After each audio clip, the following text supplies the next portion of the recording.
Hello and welcome to the Mastermind, Body, and Spirit Show. I'm your host, Matt Belair. Today's guest has been taking on white-collar crime for over 20 years and is the star of the mega-viral documentary Plandemic 2, where he exposes the players behind the global pandemic. He is the developer of the first innovation-based quantitative index of public equities. He has also developed a technology which deciphers the intention and motivation of communication, a technology that has impacted and saved the lives of billions. Welcome back to the show, David Martin. Matt, thank you, and thank you for the journey that you unleashed on your show a couple months ago. Man, it has been what a ride, and big thanks to you, man.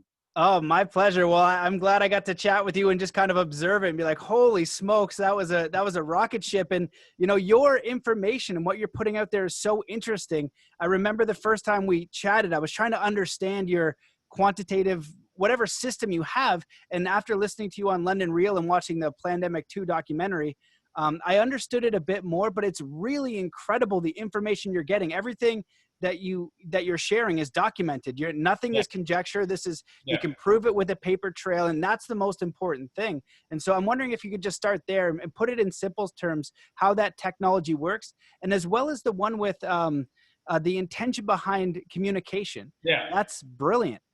So Matt, the easiest way to think about this is you have been at a TED Talk, or you have been at a presentation, or you've seen a politician get on stage, and you know within about 5 seconds whether they are just going off the cuff and extemporaneous, or whether they are reading from a teleprompter. And you also know, your brain can tell you, hey, hold on a second, I don't think that's that guy's words or that woman's words. I think they're just reading from a script. Like every single newscaster where you sit there going, they read a story about, some horrific thing, zero affect, zero, like no emotional response. So your brain has the ability to detect whether or not the linguistic fingerprint of what you're hearing matches a particular behavior. And you can sit there instantaneously, your brain goes, oh, they're reading that to me. That's off a script, or that's coming off the cuff, or that's somebody else's words being parroted through a third person, right? So every communication signature has one of three variants. You're either the originator, like this conversation right now, okay? You're riffing, I'm riffing, and anybody listening to it can go, I know Matt wasn't reading a script, and I sure as hell know Dave wasn't reading a script. So we know that we could be an originator, or we could be a propagator, where it's not our words, or it's not extemporaneous. We're actually reading from a script. Now that script may be ours, and it may be somebody else's. But you would know very quickly by listening to me. You'd be able to know really quickly whether you're going, hold on a minute, I know Dave, and I know that's not sounding like him. So you could actually, in your brain, tell the difference between me that you expect to hear and me that you're hearing, and you could go, hold on a minute, I'm not sure that's him. And then the third layer is what's called the manipulator. So you got the originator, the propagator, and then the manipulator. The manipulator is when you are a spokesperson for someone else's message. Now, way back when I started looking at the whole prospect of how to understand language, and by the way, when I talk about going back, my mother was a classic linguist, and one of the things we learned very early on was how to translate ancient Greek into English, because she was obsessed with translating the Bible. And one of the things you find out is that the idea of translation is a really fascinating one, because you find out that the intent of communication, if we think about language in the most innocent way, we go, oh, we're trying to be understood. But that's not really true, because what communication really is a way to reinforce the encoding of a tribal signature. I'm using the English language, but by using the English language, I am now making my message inaccessible to potentially a Spanish speaker, a French speaker, or a Russian speaker. Now, I'm not doing that because I don't want them to understand. I'm doing that because I'm facilitating conversation in this community. But if I wanted to switch into Spanish, which I could do, I would actually be intentionally enciphering a message to get to another place. The thing that your brain has always been able to do, Matt, is what our computers do. Our computers look at communication, and we can tell the difference between an originated, a propagated, or a manipulated signal. And we go back to the 18th century. So 1786 is when our data starts. We have shipping records, sovereign decrees, patents, contracts, trade agreements, treaties, patents, copyrights, trademarks. We've got it from 168 countries with data that goes back to the 18th century, so 1780s. And we have monitored all forms of human communication in every language across all of the globe. And we have deciphered how to tell the difference between a message that you came up with because it was your idea, a message you came up with because you heard it from somebody else, or a message you didn't come up with, but you manipulated or propagated through your network. Holy crap. That's amazing. And so is this the same system that weaves in with the patents? And so that's when you watch Plandemic 2 and you listen to the interview on London Real, you have it all documented. You basically exposed Moderna, the vaccines, everything. And it's all on public record. It's there to be found. Yeah, remember, public record's a funny thing. Just because it's hard to find it doesn't mean it's not public. We've adopted this narrative in our society that if it isn't the first page on Google search, then it doesn't exist. And the fact of the matter is, Google is a curation engine, not a search engine. And people need to understand, it never has been a search engine. It's never been the replacement for the card catalog in the library. We think of it that way, but that's because they're seducing us to thinking that based on the retrieval and the speed, and they tell you, oh my God, there's 2.5 million pages that came back and we're showing you the first 30, right? So we think, oh my gosh, it must have been comprehensive. It must have found everything. Well, the fact of the matter is Google doesn't find everything. And more importantly, it never has been a search and retrieval process. It has been an interrogate and curate process, meaning it's about mind control. Wow. Well, there's definitely a lot of information out there that's just showing now the information can be for the highest bidder. So it can be bought. And you explain that in your butterfly of the week today. And I've looked into this. You call it the corporatocracy. And this is essentially when people are bought out. Yeah. And they're in public office, which has happened before. And it's not the craziest concept to wrap your head around. But then when the plan starts to get executed, that's where people think like, how can something this big be executed? Well, when you look at the pharmaceuticals, and they're the number one lobbyists in the government, and they're also the number one advertisers on television. And then you bring in big tech and how they're censoring everything that's not World Health Organization. It becomes very obvious. Now, one thing you haven't talked about too much is the World Health Organization, or that I've heard anyways. World Health Organization seems to have a big connection with China, also a big connection with Gavi and the Gates Foundation and the whole vaccine world. And I'm just curious what your thoughts are on all that. Well, listen, the World Health Organization has, for a very, very long period of time, been the multilateral agency of control, and specifically of control of very specific agendas. The World Health Organization has always been for sale to the highest bidder. And when it once upon a time served the U.S. interest to be the highest bidder, we were the highest bidder, and we pushed our drugs, and we pushed our pharmaceuticals, we pushed our vaccines, we pushed our medical technologies and devices out through World Health Organization. And when China started, getting to its global hegemonic position in global trade and influence, they bought it out. And the worst thing about World Health Organization, if you really examine it, was not unlike the 1971 decision that Nixon made to open up foreign debt purchases to basically an open throttle. World Health Organization did the same thing. They made themselves for sale to the highest bidder, which is how the Gates Foundation and Gavi and all of these kinds of quasi-public interests, but they're not public interests, they're private philanthropies guised as philanthropies, which are in fact promoting third-party agendas. And the World Health Organization, as any other multilateral agency, is going to actually be entirely beholden to the capital that flows into it. They are not going to take a position that actually angers their financial sponsors. And in the case of the World Health Organization, really by 2000, when Millennium Development Goals came out, the World Health Organization was sold. There has not been a legitimate, clean operation out of there since 2000 and since the Millennium Development Goals.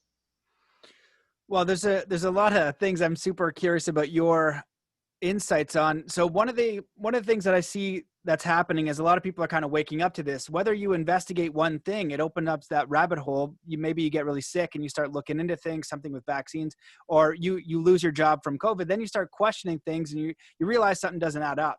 Then you start looking how deep the rabbit hole goes and you start learning about all of these horrendous things on the planet. And it can feel hopeless. And I feel like being hopeless is not the space that we want to be in. And so when I look at things like the Rockefeller banking, and my original inquiry to myself was, why do we still have war? And how the heck is there starvation? If there's so many multimillionaires, rice is not that expensive and we can give them some rice. And so you look at Confessions of an Economic Hitman, how countries are taken over, how people are deliberately harmed in various ways. It can be very crushing, soul crushing. And now when you see the polarization, right?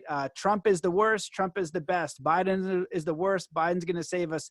Whatever the case is, you can't say anything now. It's so politicized. Black Lives Matter. Then you got George Soros. But when you add in this information and you see it with more, more light, you have more context, then it can allow you to make a better choice. But you can't even speak up sometimes because people are just waiting to bash your head in with PC police and all that kind of stuff. And so my question to you is, are you hopeful and how do we go up against these people that do have established positions in very powerful places? Yeah. So if you read my book, Lizards Eat Butterflies, you'll find out that I go on a rant about faith, hope, and belief. And I'm not big on any of those terms. And the reason I'm not is because I live in a certainty. So I don't have hope, I have certainty. And here's the certainty. I know that which is done for covert gain and in secret one day collapses on itself. Like every Death Star that you've ever seen in any Star Wars movie, the great news is they think they've got their game all worked out, but then something always is overlooked. And the great news is history proves out that nefarious actors, while they have their day, so let's not minimize it, right? They have their day and it works for a while. But the great thing is every tyrant falls. Every tyrant falls. Not some, they always do.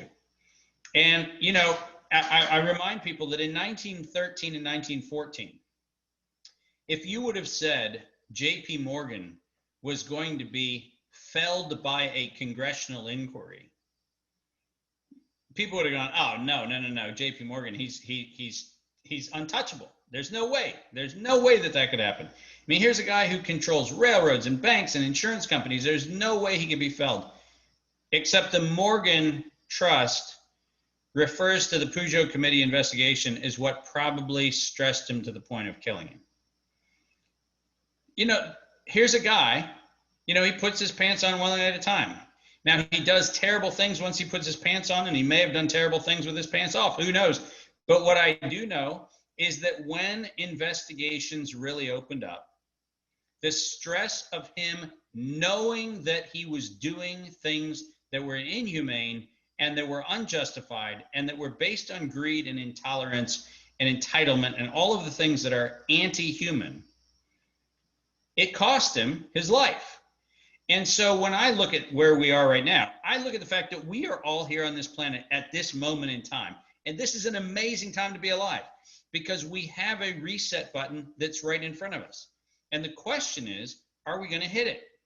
Are we going to take the responsibility of saying that this is, what the Medicis were to papal Italy? Things had to change. and they had to change, and they were going to change. And that doesn't mean that change didn't have abrasion and friction and all that kind of stuff.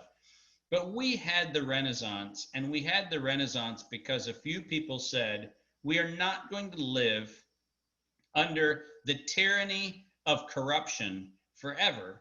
And what we're going to do is we're going to start celebrating life, and we're going to start celebrating liberty, and we're going to start celebrating free thought and education, and we're going to start celebrating the aesthetic. And the fact of the matter is, every single tyranny that humanity has faced has always been born of projected apathy, and it has always fallen based on the overaccumulation of greed. So the good news is we are here exactly where we should be to actually hit the reset. And I'm part of the reset. You're part of the reset. Our conversation is part of the reset. So guess what? It's not hope, it's certainty. I love that answer. And, you know, I feel like if there's one solution that people see, they're going to move towards it. I loved your analogy at the end of London Real of just like moving toward a sweeter sound, you know, a nicer tune.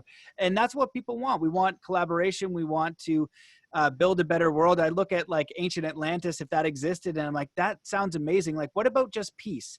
And when I, you know, studied with the Native American elders, that's what they would say to me often. They would say, the next upgrade for you guys is peace, just to be peaceful.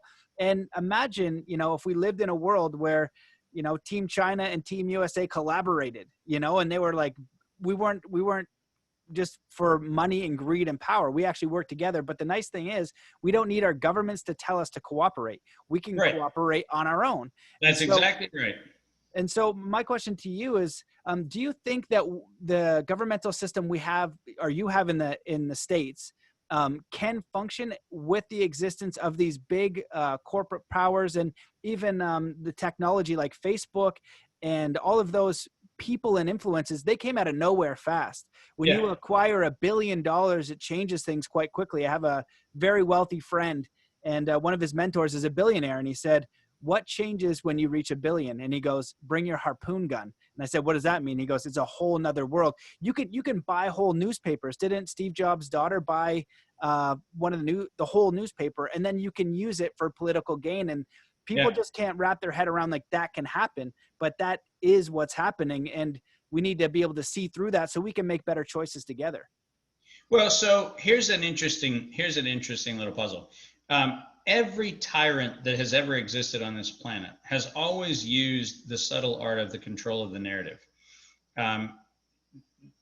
Tyranny doesn't start with, you know, overt madness and oppression and violence. Tyranny starts with this series of subtle trades. And so if we go and we look at kind of what's going on with us, you know, for the last 35 years, we've been trading on this notion that the internet was this kind of free thing, like it just was free.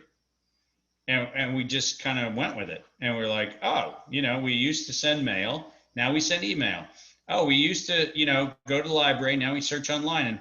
And somehow or another it felt like it was free, but there's this little tiny gnawing sense in our head going, how did that happen? Like, how did all of this stuff, like when I sent an email, like, how did that feel like it was free? But it wasn't, because I know that somebody had to pay for the infrastructure. Somebody had to pay for the switches and the routers and the optical fibers and all the kind of stuff. But we kind of were left in this world of going, oh, well, we're using it because it's free. Here's the funny thing, Matt. It isn't free. It never was. What we're doing right now is we are actually having the cost extracted from 35 years of uncontemplated delusion that this was free.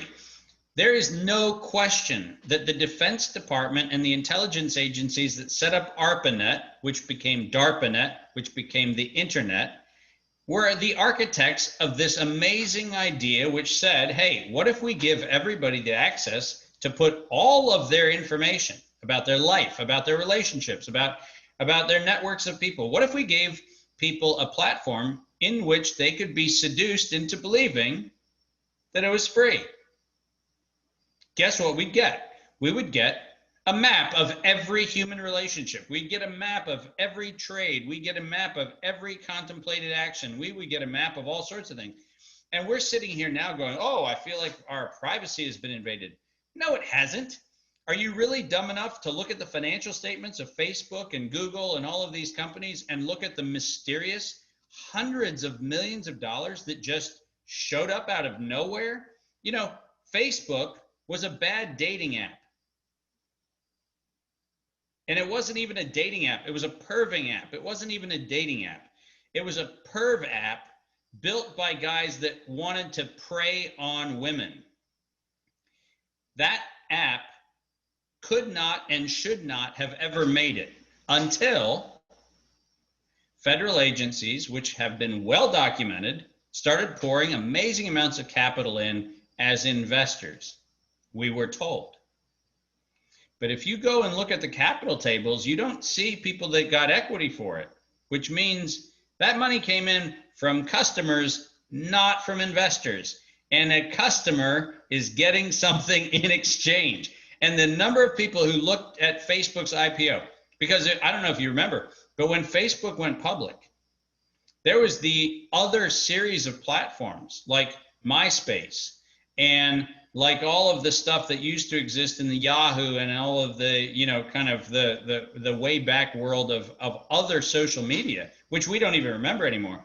These are companies that not only had invented everything that we use now called social media, but these are companies that when Facebook was going public, they had to pull their S1 filing. They had to take it out of circulation, add a few $1 billion to buy the intellectual property that they didn't have, and then relaunch their S1 filing.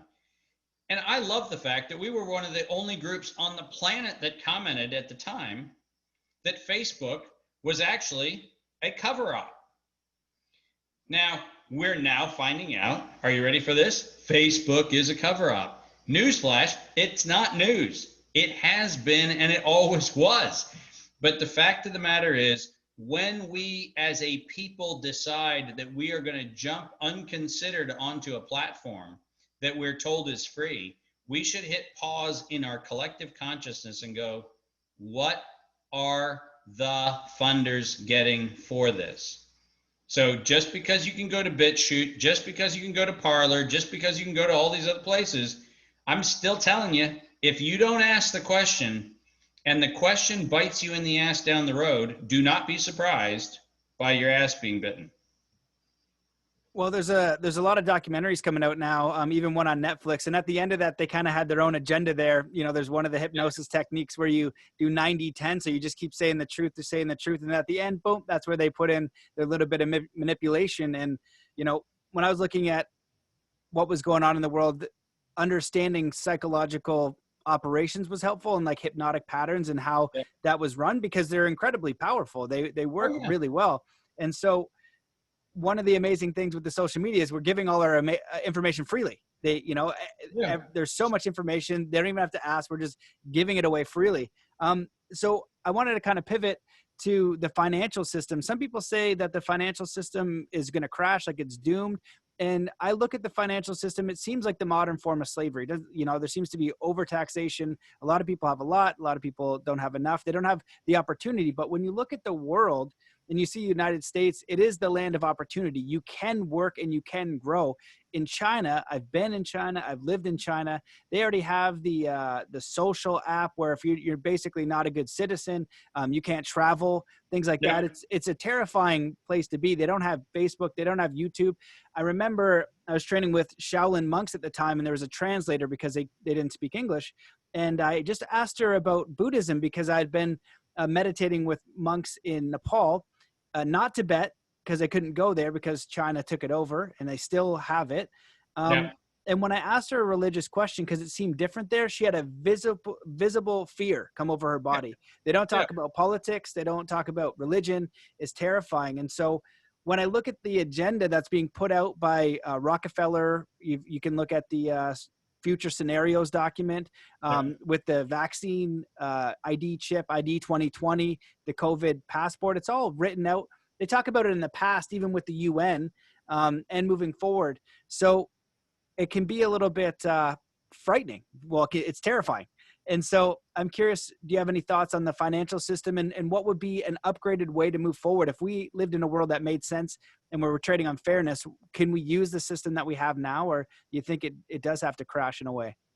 Well, if you go back to the probably the Knights Templar, and you realize that at the inception, the concept of the representational monetary system, and by that I just mean having notes and demand notes and kind of the bearer bonds and all of the things which basically say that this is a representational currency, meaning that I don't actually have a chest of gold. I have a note that says that I have a chest of gold, and I can trade the note that has a chest of gold. And the cool thing is, in Islam, in early Christianity, in the medieval periods, pre-medieval periods, and medieval periods of Europe, what you have is this innovation of representational monetary systems, where we've gone from a physical commodity like gold or silver or grains or whatever else to this representational note-based currency. And the problem that was instituted within the very foundation of our current concept of money was the absence of transparency. It was after the end of the Second World War when the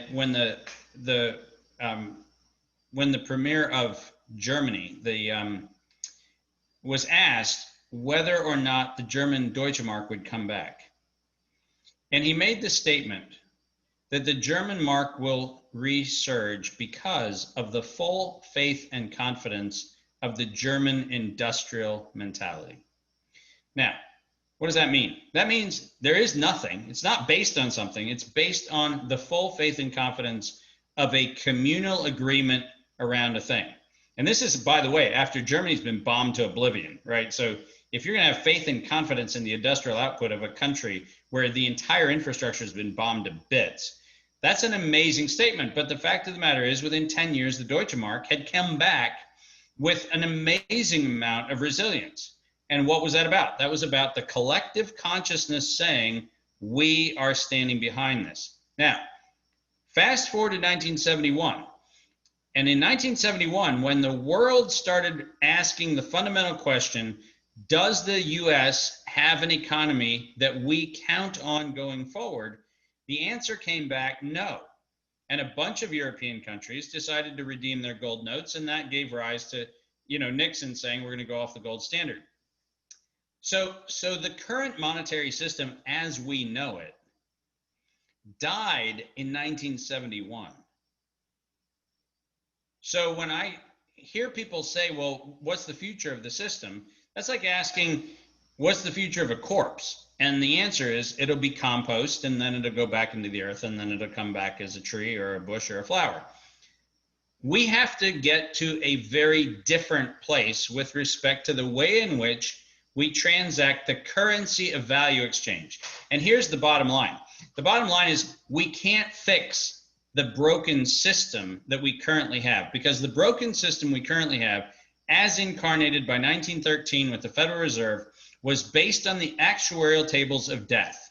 The reason why we have a 30-year mortgage, the reason why we have a 30-year treasury, is because at the turn of the last century, the average life expectancy of the blue-collar worker was 30 years. That's why we have 30 years.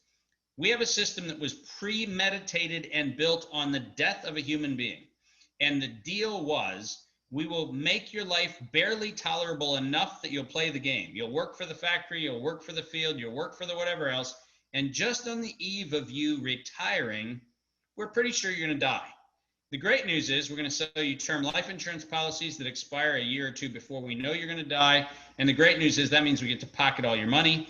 But the deal will be, we'll pay off your debts where your beneficiary is going to be the bank. And so the bank and the insurance and the bank and the insurance became indelibly imprinted on each other, where the current monetary system is a forward actuarial bet on your death.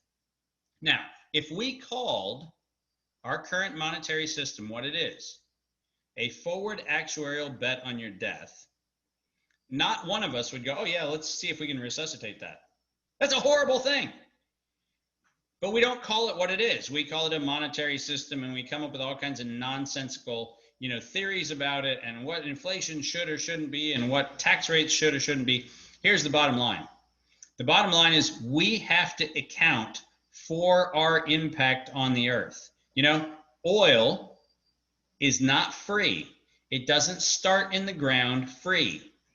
Oil is a biological kind of anthropomorphic process of how we go through an entire experience of taking a thing that's been there in the ground for millions of years or hundreds of thousands of years. This notion that Adam Smith put in place, which was that the nature and natural resources start as free, and value is only in the extraction and the value alteration of free. That model is self-evidently false. We have to account for the real cost of everything that we do. And the current monetary system doesn't do that.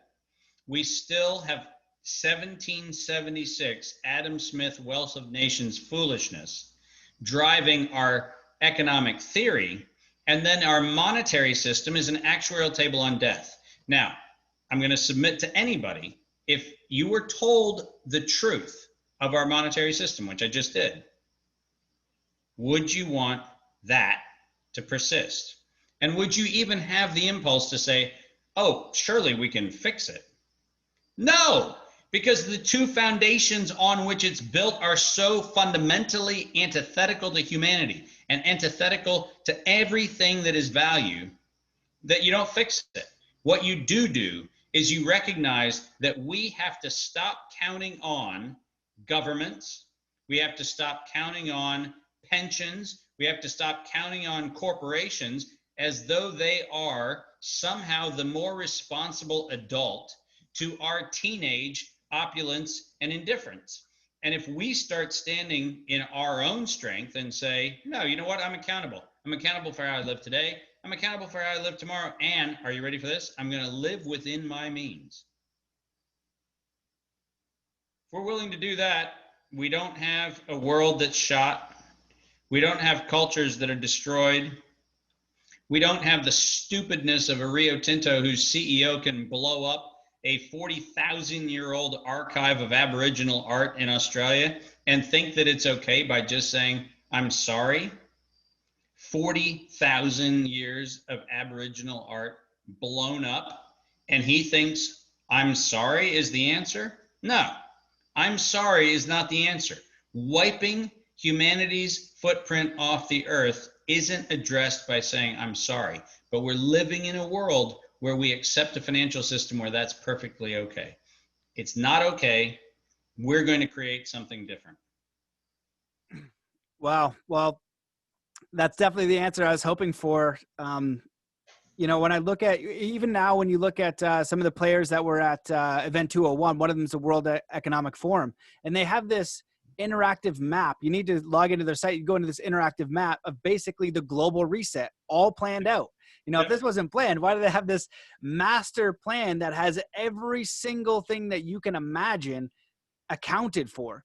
And what I'm observing is, however they're working the psychological operation is working brilliantly.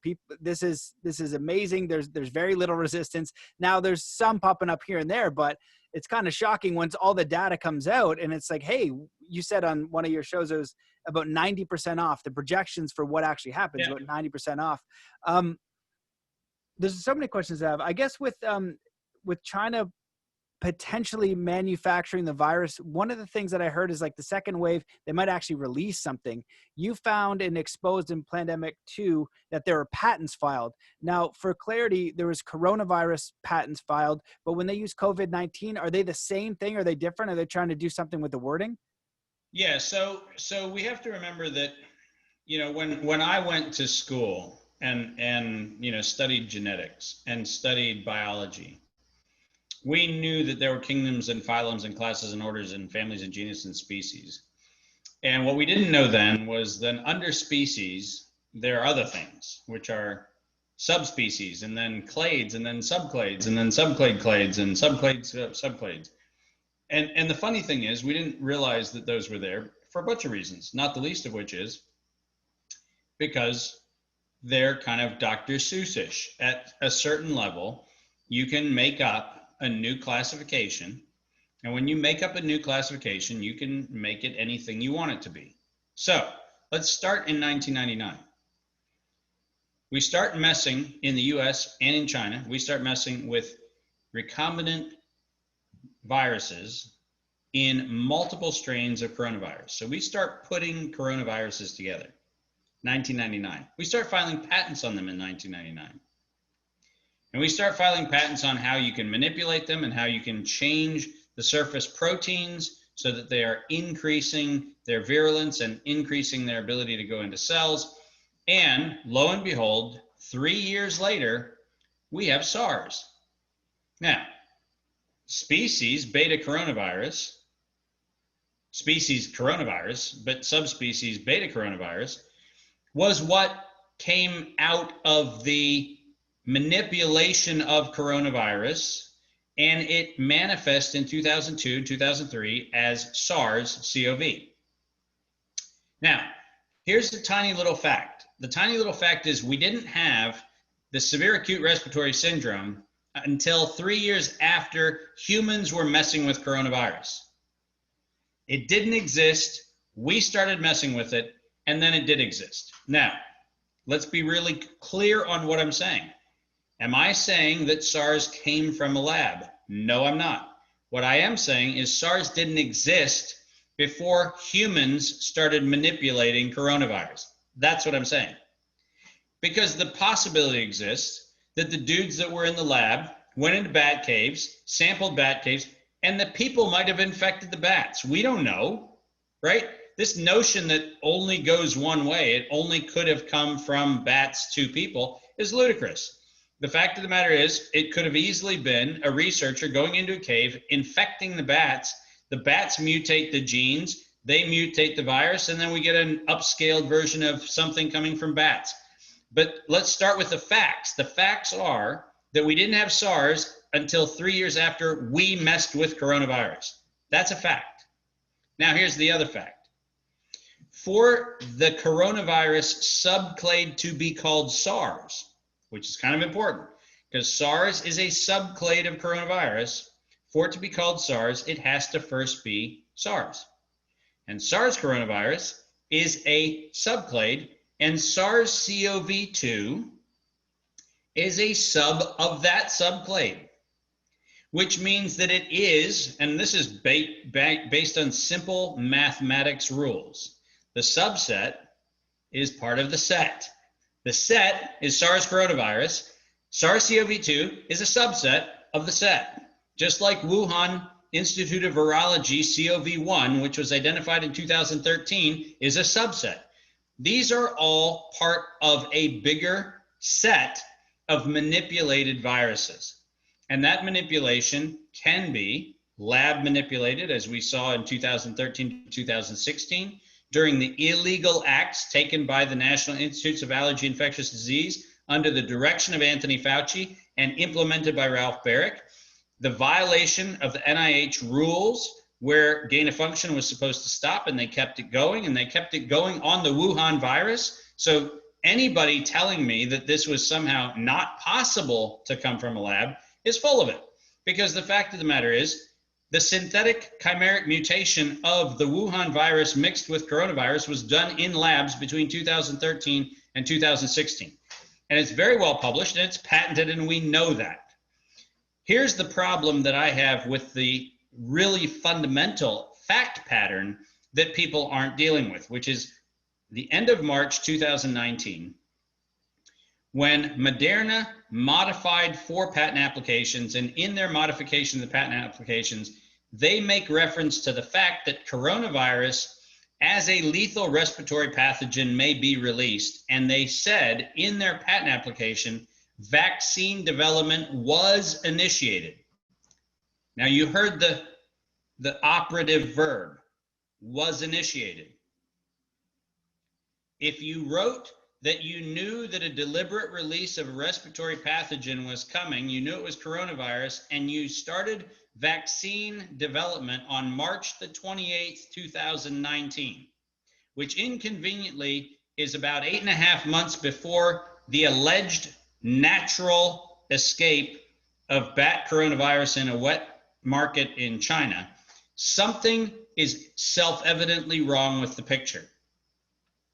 Now, there is no question that what they wrote on March 28th, 2019 was what they wrote.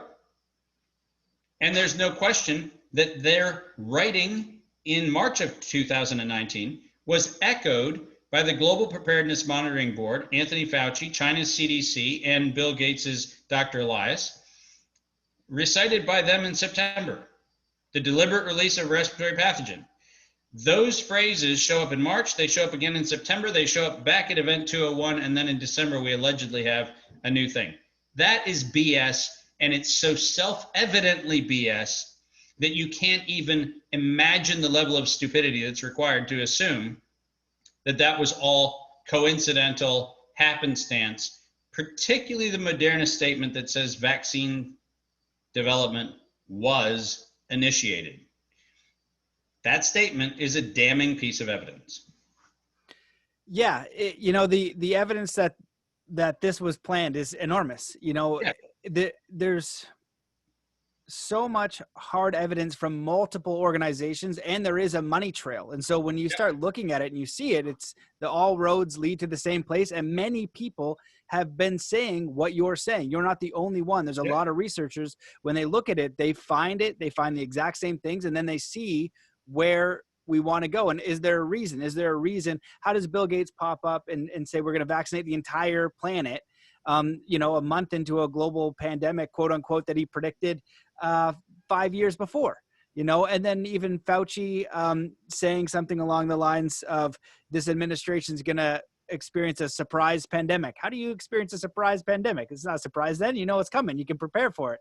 So the evidence is everywhere. And my question is, if we can follow that evidence and we see that there are big global players, and you call it the corporations kind of influencing things. And, Dwight Eisenhower in his speech basically warned about this. He said, we have these medical establishments and these scientific establishments. That's really great. And he says it a lot more eloquent than this, but we also need to be aware of that centralized power, because if that gets into the wrong hands, they can use it for influence. And maybe they even start out good. And like you said, you give them the benefit of the doubt for a bit, then all of a sudden, whoops, this is going to be very damaging for a lot of people. That's going to only benefit a few.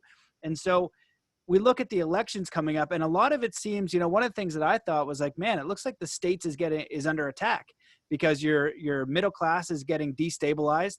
There was a report called the Iron Mountain. They say, I don't know if it existed. It's a legit report or not, but allegedly by Kennedy, if we achieved peace in USA, what threats will we face? And it talks about certain scenarios that you would go through, and you look at the Rockefeller Future Scenarios document. You're literally in the lockstep of a released virus and this is how they played it out in Event 201 as well.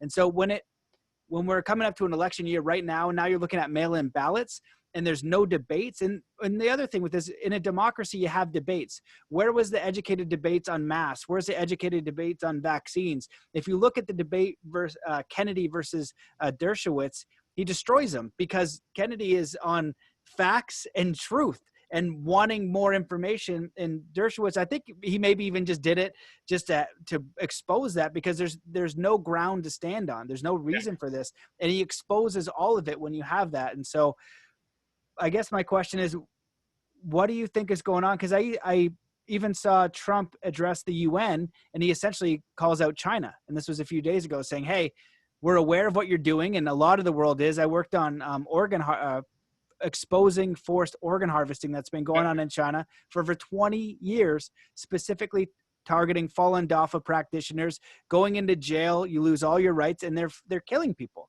They've been doing this for 20 years, and I only found out maybe 4 or 5 years ago. And I was like, oh my God. And then to keep going into human trafficking, and some people talk about pedophilia rings. One of the ex-prime ministers in Australia is implicated with solid evidence. You're now aware of, you probably knew him before, but Sasha Stone, and communicated with him. So it's a lot of ramble to say there's a lot of evil stuff. And how do you think that plays into the election now? And will that really affect depending on the winner, what will happen in USA or around the world? Or do you think that that's not going to matter as much? Well, so if we sit back and really examine what's happening, the great news is that certainly since the 1960s, and the question would be pretty fair to ask even before that, but since the 1960s, we have not had a democracy in the United States. We have had a corporatocracy, and there is no question that came about when we changed the ways in which we allowed the transparency of economic interest to get increasingly opaque. So much so that by now, the average seated member of our Congress or the average presidential campaign goes from tens of millions to billions of dollars as the cost of admission, which means that you have to sell yourself to be in the public sphere. We do not have grassroots campaigns. We do not have, as much as Bernie Sanders wants to be held up as he was the people's candidate. No, he wasn't. He was serving a series of agendas, like all of them are serving a series of agendas. Nobody has had the audacity, save Michael Bloomberg, and Michael Bloomberg actually did make a very interesting foray by saying, hey, I'm really rich and I'm going to fund my own campaign. Now, you also know that it wasn't money, and that's the cool thing about Michael Bloomberg's campaign. It proved that money isn't enough. You have to have dirt on somebody too. You have to have the ability to not just buy their soul, you have to have their soul in an iron trap. And it turns out that no matter what is going on right now, the number of individuals who are compromised into the positions of manipulated leadership far exceed the number of people who are actually in leadership because they deserve it or the public could fairly place confidence. Nothing could be further from the evidence of that with respect to what people thought than where, you look at New Zealand and there was this fawning all over Jacinda about how she's an amazing prime minister. And then you find out that she sold the country to Gavi and to the Gates Foundation for a bowl of porridge. And you're sitting there going, hold on a minute, this was the savior of the world. And you look at other saviors of the world. World Economic Forum is full of it. Look at what happened with Paul Kagame in Rwanda. And here's this guy who's the model of the future of African leadership, only to find out that if you actually push very far, you find out that he was very involved in the political assassinations that got him to the presidency. So, oops, there's that problem. No matter where you turn right now, Matt, we've got a fundamental issue. And the fundamental issue is we, the people, have surrogated our lives and our fortunes to individuals who have sold their souls for the 30 pieces of silver. Where we are as a society right now, and this is not unique to the United States because it's happening all over the world. What we must do is we must recognize that the political system that was put in place and then hijacked by corporate donations that are opaque and not disclosing their interests, whether it is, and let's keep it a broad brush right now. Right now, in Bougainville, Papua New Guinea, which is the autonomous region of Bougainville, which was carved out in 1967 as its own autonomous region, the presidential election just took place. A new president has just been selected in the last 2 days. Immediately, people started saying we must bring the UN in to help figure out how to organize the next phase of the autonomous region of Bougainville's government. Now, little trip down memory lane. The reason why Papua New Guinea is Papua New Guinea, and the reason why Bougainville was the site of the corporate-based genocide promulgated by Rio Tinto and Bougainville Copper Limited, the reason why all that happened was in 1967, the government of Australia, under the protectorship of the United Nations, was awarded Bougainville Copper Limited, one of the largest copper assets on the planet. They were awarded it for the trouble of administering Papua New Guinea after the Second World War. Now, I've lived in Papua New Guinea. I have tons of family and friends in Papua New Guinea. I love Papua New Guinea. And I'll tell you what, Australia didn't have any trouble administering Papua New Guinea, but the UN divvied up the Pacific and gave Australia the largest then measured copper reserve on the planet. Turns out that by 1989, the people felt like they were being screwed. You know why they felt like they were being screwed? Because they were being screwed. That's why they felt like it. And there was a civil war. 20,000 people lost their lives. Corporate genocide. Nobody debates that. The only reason why Bougainville didn't ultimately end up on the genocide list is because Rio Tinto and Bougainville Copper were found to be guilty of genocide, but they were tried in the wrong venue. So they got their charges thrown out. So they really did get convicted of genocide. They actually just had charges dismissed. This UN, the UN that sanctioned genocide, the UN that sanctioned the giving away of a whole country and its entire population, that UN is now being insinuated into the autonomous Bougainville election. And you sit there going, hold on a minute, just stop. The fact that the UN even has a role to play other than to being held accountable for genocide should be the end of the conversation.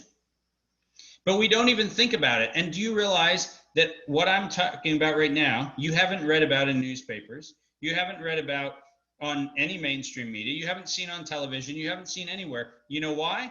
Because it turns out that the shareholders of Bougainville Copper and the shareholders of Rio Tinto and the shareholders that own the funds that own Rio Tinto all don't want you to hear this. And the worst part about it is that the average person with a 401k in the US or a pension or a superannuation in Canada or any of the Commonwealth countries is a shareholder of the company that is actually doing all this. See, the problem is the tentacles go out. So when you say, oh my gosh, we should hold them accountable, they look back at you and go, ha ha ha, you are us. Here's the nefarious piece of this. This is why we have to put the economic conversation and the control conversation together. If you are a passive shareholder in a pension, if you are a passive shareholder in an endowment, or if you're a passive shareholder in any retirement scheme, you are a shareholder in a company that was doing genocide. This is not something where we can just go, well, it's too far away. I don't know where Papua New Guinea is. I don't know where Bougainville is. I don't know where any of those things are. So I'll leave it to the company. I will leave it to the United Nations. I will leave it to elected officials. No. If COVID is going to teach us anything, it must teach us to wake up and be accountable for that which is done in our name. And it doesn't matter whether that's an elected official, it doesn't matter if that's a corporate organization, it doesn't matter if it's a nonprofit or a philanthropy or anything else. We must be alert and accountable. And that is the single message that should come out of this. And we, if we want to have a different future, must take the responsibility for taking that future back. Wow, beautifully said, very well put, and extremely depressing. You know, like it's, you know, it's so crazy because there are so many atrocities that go on the planet that people are completely unaware of. And I did a podcast with Alex Sakaris, who is Skeptical Podcast, and it's pretty big, and he's definitely a skeptical guy. And after our conversation, it kind of tilted him to question COVID a bit more. He was on the fence. He's like, no, the resources you sent me, I looked into it. Now I definitely know that there's something up.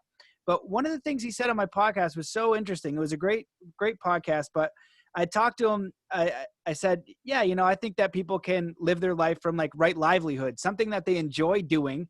And it helps others. And he was kind of giving me pushback on that, which I thought was hilarious because 10 minutes before that, he wrote a book, and it's called Why Evil Matters, How Science and Religion Flubbed a Big One. And he says to me on the podcast, the skeptical guy goes, if we know there are groups of people on the planet that do these rituals where they traumatize children so that it's easier for an entity to take over their body, we need to figure out if that actually happens or not. And I'm like, Alex, you just said the craziest dark thing I could ever imagine. Right. That I'm kind of aware of from human trafficking and the occult and stuff like that. And you're giving me crap about making being successful in something you're passionate about. I was like, what is going on here? Like it's madness. And so, I guess my question to you is, like, when you go down these rabbit holes, which I have, and sadly, but human trafficking, and you look at, Out of Shadows, they talk about even adrenochrome, things like that. Some of these theories, they talk about possibly releasing kids from underground tunnels. I've only heard hearsay, no solid evidence on any of that stuff, but human trafficking, tons, 400 million in a human trafficking condition. It has to be organized. 80,000 kids in the States alone go missing to human trafficking.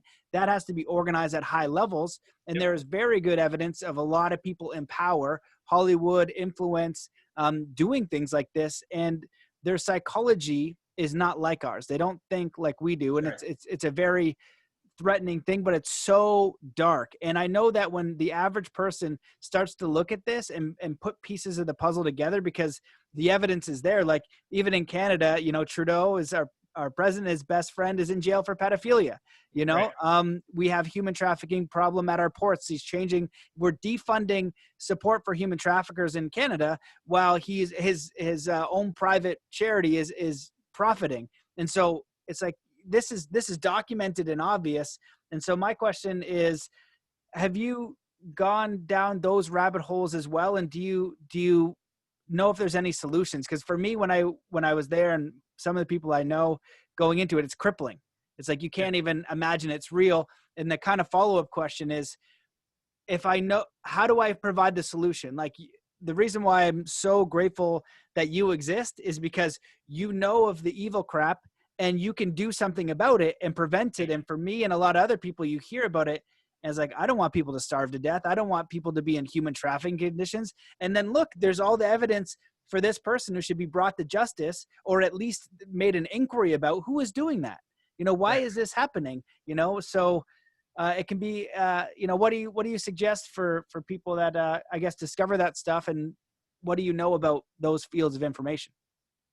Well, so that's probably a whole nother interview, but let's make some high level observations first. Somewhere along the line, and by the way, this was sponsored not by, you know, some sort of modern creation, right? This has been around in the human story for a very long time. The whole principle of prima nocta, which was the lord of the manor or the monarch having the right to the bride before she got married, right, was pedophilia for hundreds and hundreds and hundreds of years. We came up with a Latin name for it, so it sounds more innocuous and it sounds more innocent, but it wasn't. This was the defilement of a monarch of every woman that he wanted to take advantage of, and most of the women that he was taking advantage of were little girls. We have a system that the entire British colonial system was built on, which was a system based entirely on principles of the defilement of and the subjugation of children, the subjugation and defilement of women for the sake of those reinforcing their illusions of power. So we have a really big problem that is actually endemic throughout our leadership structures and throughout our illusions of power. We have a system where the way in which a person is selected is by their ability to oppress. And that, by the way, look at what happened with Cardinal Pell in Australia.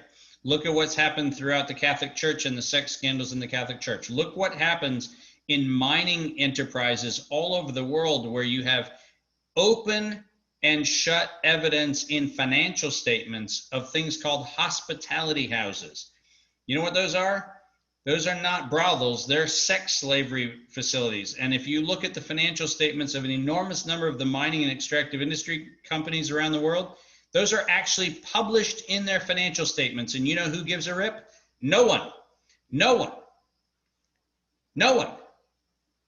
You just sit there and you ask the question, when do we actually decide we're going to care?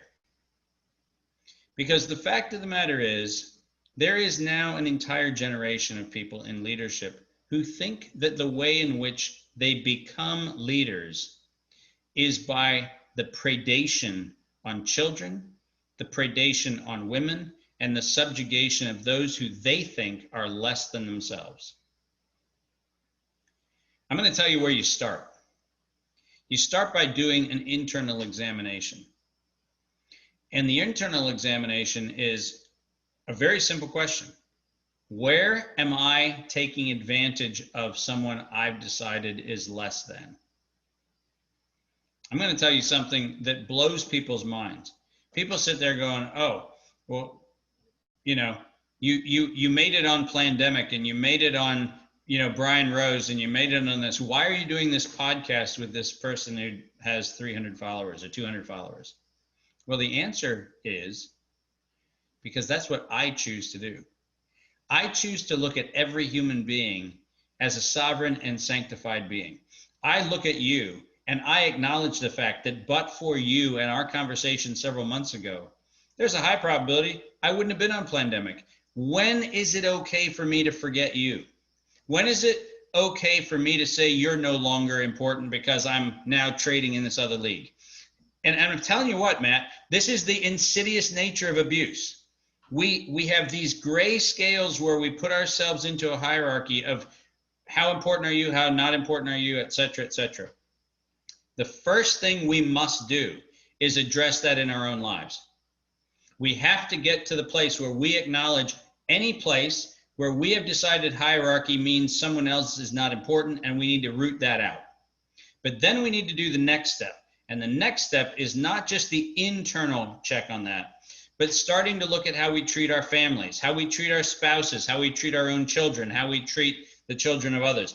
And as we go through this, as we unwind the layers of the onion, we realize that only when we can actually hold ourselves to account for the fact that I can confidently say right now, there is not an unimportant person in my world. Not an unimportant person.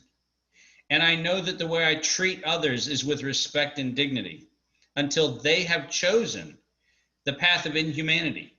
And then even then, I'm not harming them. I'm simply calling out their actions as what their actions are. Because ultimately, if we are going to hold individuals accountable for the abuses that are happening, the sex trafficking and the abuses and the ritualistic practices that are absolutely predatory and harmful, if we're going to hold ourselves accountable, then we can hold others accountable.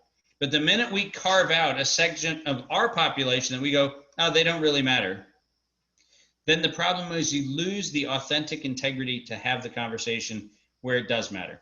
And I would love to make sure that we all know that if we are going to have the ability of ultimately reverencing the purity of children, if we are going to ultimately reverence the elegant supremacy of the relationships that exist with sexual relationships between individuals, if we are going to get to a place where we fully understand all of the beauty and elegance of the way the natural order was in fact established, it starts and it will finish with our ability to live our own reflection of our own values, absolutely.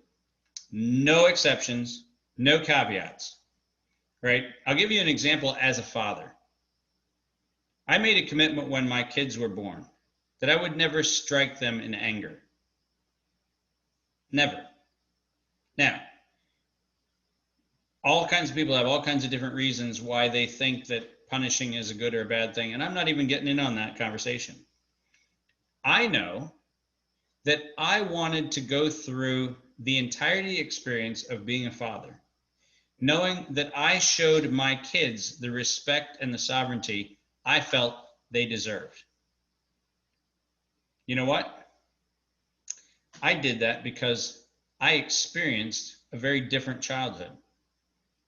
And I knew that getting onto a slippery slope where you can say, I, as an adult, have the ability to suppress you as a child through whatever means that is, was something I did not want to propagate. And it turns out I didn't. You know how easy the decision was? Super easy. Don't do it. And the cool thing about making decisions like that, owning your own personal responsibility and then living that responsibility out through others, the cool thing about making that decision is once it's made, it's made. You don't think about it anymore. And what I say when I talk to people about the sex trafficking, because I have done, and a lot of people don't know this, but I've done an enormous amount of work with post-abuse survivors, and an enormous, enormous amount of women who have gone through sex trafficking, prostitution, all kinds of things. Hundreds and hundreds and hundreds of women that I have worked directly with. One of the things that I have seen in every instance is that the individuals who often are exposed to the most egregious abuses were first and foremost welcomed into the world by a family that also did not actively care. We address the issues of abuse and neglect and sex trafficking and a bunch of other things, starting off by examining how we treat our children, our nieces, our nephews, our kids, their network. And the fact of the matter is, I think that there are a lot more, and it's the bad news and the good news. The bad news is, I think there are a lot more cases of abuse than we are willing to even contemplate. But the good news is the solution is easier than I think most people think. If we have a zero tolerance policy for the domination of another human being, and we live in a way where it is a zero tolerance policy, then we have the credibility of saying to the elected person who is compromised, you cannot represent me. And rather than overlooking it and going, well, it was an indiscretion when they were in college, or it was an indiscretion when they were here, or an indiscretion. No. Somewhere along the line, we were sold a bill of goods that to be a politician meant that you were already corrupted. And newsflash, that's a lie. We don't have to keep promulgating that lie. We can actually hold people to a higher standard, but we can only hold them to a higher standard when we commit to holding ourselves to that standard. And that means no domination, no dominion over, and no oppression of. Wow. Holy smokes. Well, very well put. Very informative. I wish I could ask you questions all day because it's exactly what I could hope for. Just so much information, negative. And so like, when I see the problems of the world is negative, but at least you provide solutions. And so I wanted to ask you about like ETs and stuff like that too. So we'll save that for another day, because I'm sure I want to ask you basically everything I'm curious about, ancient civilizations, and get really into the weird stuff. But I wanted to focus on what is probably most important at this time right now. So thank you so much for your time. The final question is just the message that you have for people. You are optimistic. I think earlier in the podcast and what you've been saying on London Real, it is a message of optimism and how, tyranny basically will eventually come to light. But I guess if you have any final thoughts and where people can find you. Well, listen, Matt, I am so grateful. I've said to a number of people, and they find this somewhat mysterious, I'm so grateful COVID hit. I have developed the most amazing network of the most beautiful souls, because the one thing this has unmasked is those people who are ready and willing to stand for the light. And man, if you wanted to have a worldwide spotlight where the bat signal went up and freaking everybody went, I got my cape, I know how to respond, and everybody showed up at the same park. This was perfect. We have, in a period of less than 9 months, think about this, Matt, in a period of 9 months, the most improbable people from around the world have found that they can stand together against every bit of tyranny and oppression. And it turns out that even though at times we find ourselves flagging in our own strength, we know we can look to somebody who's kicking it. And we know that, I'm having an off day, but man, all I have to do is look over here at Cordy Williams, or I look at Amani Mamalushan, or I look at Sasha Stone, or I look at, Dr. Butara, I look, Zach Bush, the poet of this whole thing, right? If I have one thing to say, freaking look at the not glass half full, look at the glass overflowing, right? This is a glass overflowing. The number of people who knew that there was a goodness within them, where COVID has been the fan to that flame, and now it's burning brightly. I sit there and I tell people time and time again, it is the greatest gift we could have had, because it is in fact the clarion call that has called forth the greatest of humanity. And I love that we now know who each other is. So A, good on you for doing it, and amazing. And I'm so grateful that you're out there. I'm grateful I'm out there. I'm grateful for all of the people who are out there. And the second thing I would point out is that if we were in Sparta and we heard that the Persian army, 1 million strong, was marching towards us, and we went to Hell Gates at Thermopylae, and we knew there were only 300 of us, and we had the audacity to stand as 300 against 1 million, and realized that the 300 against 1 million was not about odds. It was about heart. It was about conviction. And it was about the certainty that whether you or I make it to the other side of that campaign, what I know is that the phalanx that I stand in will not break. And I may fall, and you may fall, but this won't fall. Humanity prevails. It always has, and it always will. You know, you can read in the Old Testament. I love to call people's attention. All of my Bible believing friends out there, I remind them that roughly about the end of Moses and Aaron and you know, kind of the beginning of the kind of the emergence of the story of Israel, people just stop reading the book. But that's a shame, because there's a whole bunch of little books that are the end of the Old Testament in the Bible, right? And a bunch of those little books are over and over and over and over again stories that are basically the same story. The great news is you don't have to read them, because they're all the same story. Shit happens, people fall away, you know, despot kings rise up, all kinds of terrible things happen. A prophet comes along and goes, oh my God, this is really shitty. And they say all their doom and gloom, and they wear sackcloth and ashes, and they eat locusts, and they do whatever they're doing. And basically they get to a despondent place where they go, oh my God, I'm the only one. And somewhere along the line in the story, God whispers down and goes, nope, there's always a remnant, and there will always be a remnant, and there will always be good people, and just freaking get out of your doldrums. And then you get like books like Jeremiah, where you have 10 or 15 or 20 like near-death experiences where he's willing to just bag it. He's saying, I'm done. You know, that everything is bad. Everything's going to hell. This is all shitty. And all the time there's this echo that comes back. Nah, just hold on, dude. Like, I know it's a tough day for you, but like, there's always a remnant of people. So the message that I have tonight is very simple. We are 300 strong against the army of the Persians. There is no war rhino that can break the spirit that is now locked arm in arm across this globe.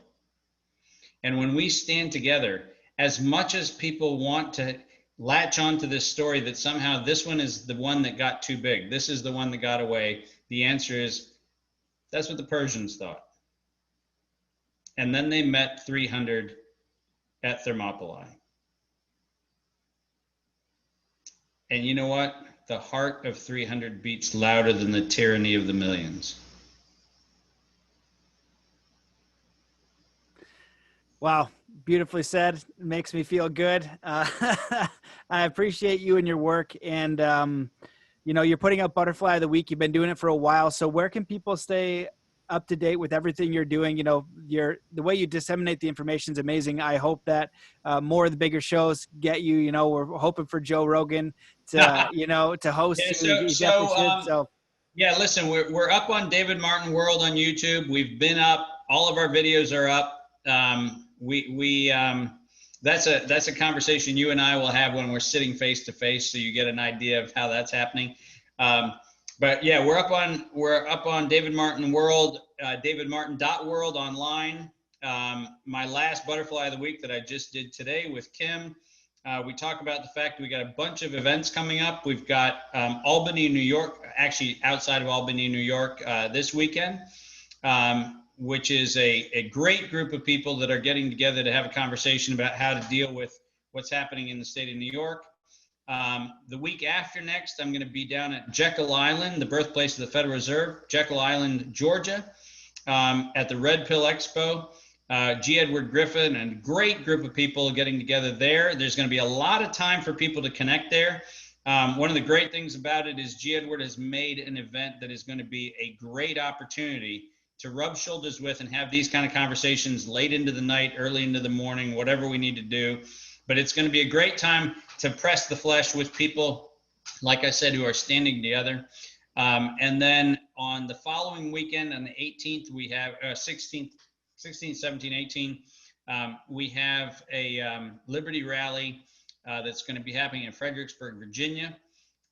Once again, an amazing group of people getting together. And each one of these is about bringing together people where we stand together, make it very clear that this is not an individual campaign. This is not a Matt Belair, Dave Martin show. This is about all of us standing together, working together, making sure that the voice of humanity does not fall silent.